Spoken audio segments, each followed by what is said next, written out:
Hi, dear friend. In video number 1228, it's about salvation through the Word of God.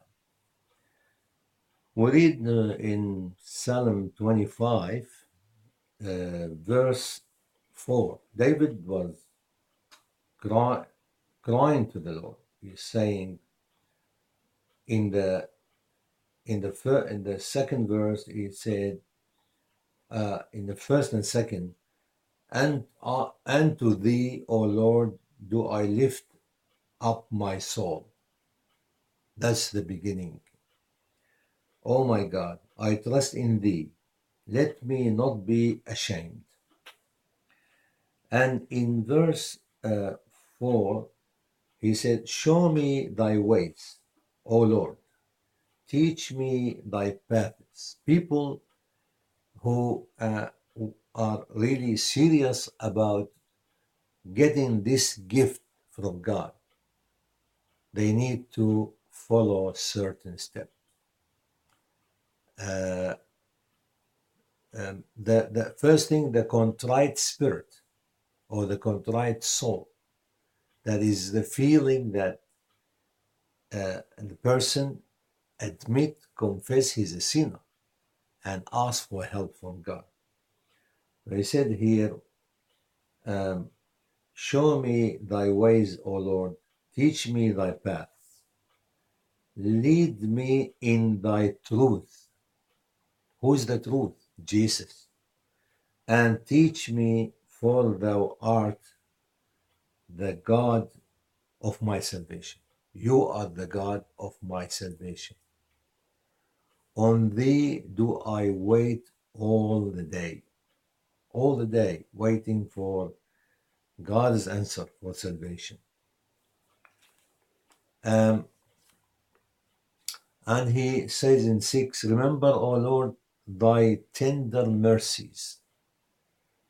And when we remind the Lord about his mercies, tender mercies, he would react in love to save us from the snare of Satan. And thy loving kindnesses, for they have been ever of old.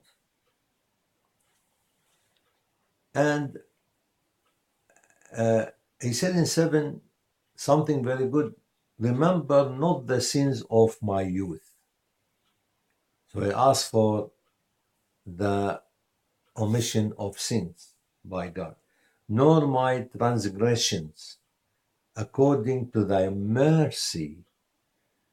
To thy mercy, remember thou me for thy goodness sake, for thy goodness sake, O Lord. Good and upright is the Lord, therefore will he teach sinners in the way. And look here in verse 9, said, the meek, the humble, will he guide in judgment, and the meek will he teach his way. So he guide the meek in judgment to make him or to bless him, so that through Jesus, of course, so he can avoid the judgment of God, you know. And he in verse 11, he said, for thy name's sake, O Lord, pardon mine iniquity, for it is great. Was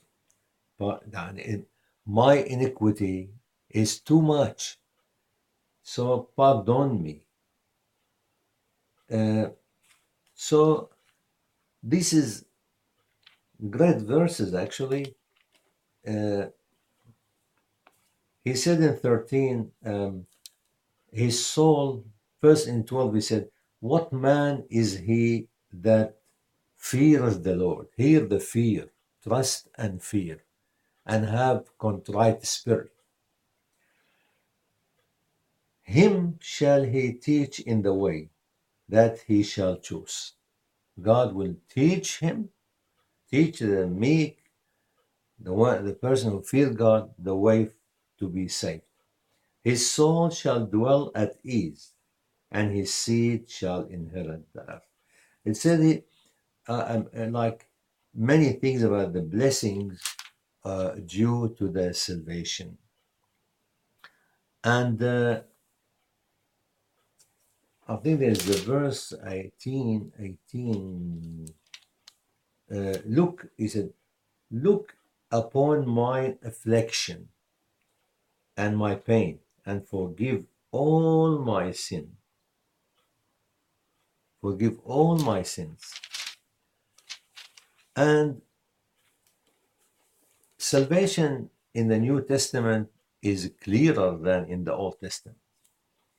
So we read like in Act 4:12, neither is there salvation in any other, only in Jesus.